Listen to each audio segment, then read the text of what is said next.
section.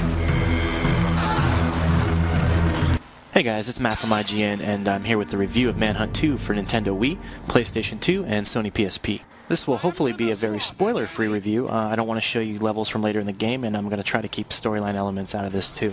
I don't think there's any secret that there's a lot of controversy surrounding this game because it's extremely violent, and also because it had to be toned down before it was finally released. Just in case you haven't been following though, Manhunt 2 is the sequel to 2003's PlayStation 2 and Xbox game, also very violent, and also a stealth action title. We actually refer to this game around the office as Splatter Cell because it does kind of feel like Splinter Cell in some ways, but it's over-the-top gore all over the place. In Manhunt 2, you take on the role of Danny Lamb, a one-time scientist who has for some reason become involved with the Project, which is this seedy organization whose government funding was pulled because of its horrific experiments.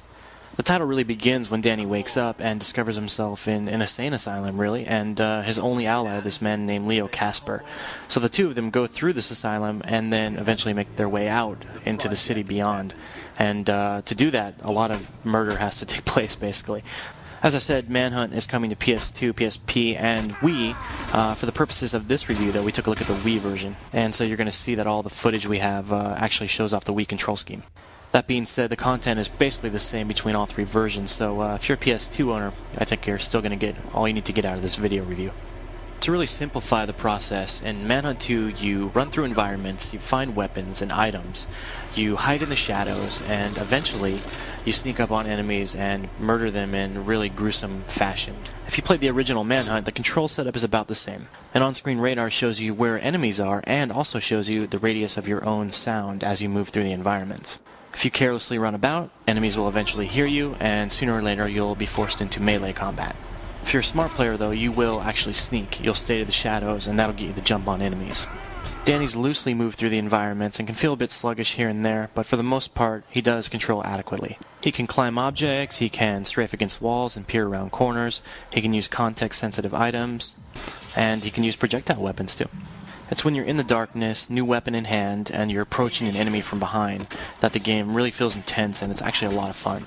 The stealth mechanics in Manhunt 2 are much more enjoyable than the action ones for a few reasons. First is that when you find yourself, surrounded by 3 guards, the camera system usually breaks.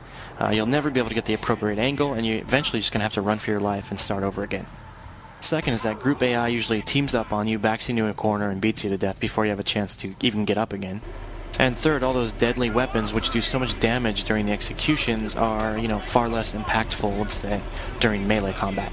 The fact that the AI in the game hears you move around the environment and may respond to that is a really cool feature. But on the other hand, the AI is not so smart, as you can see in this video clip, which we're going to speed up to show you how it doesn't adapt at all to what I'm doing. When you sneak up on enemies and stay behind them, an on-screen meter will change from white to yellow to red, and these reflect the level of the gruesome kills you can perform, red being the most violent.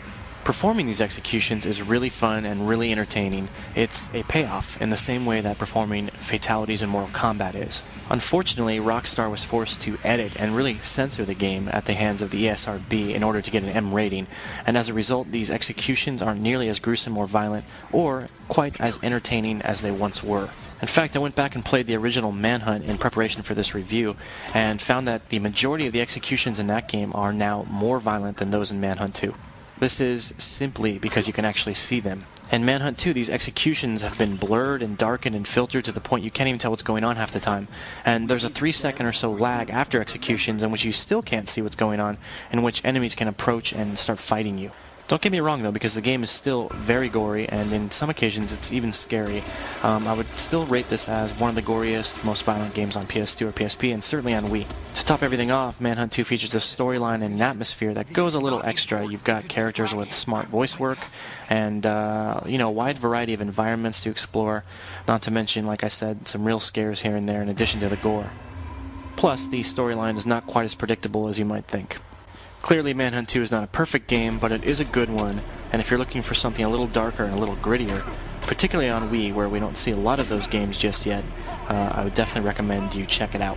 IGN's PlayStation team gave Manhunt 2 a 7.5 on PS2 and PSP, and I've given it a 7.7 on Wii due to the more interactive control.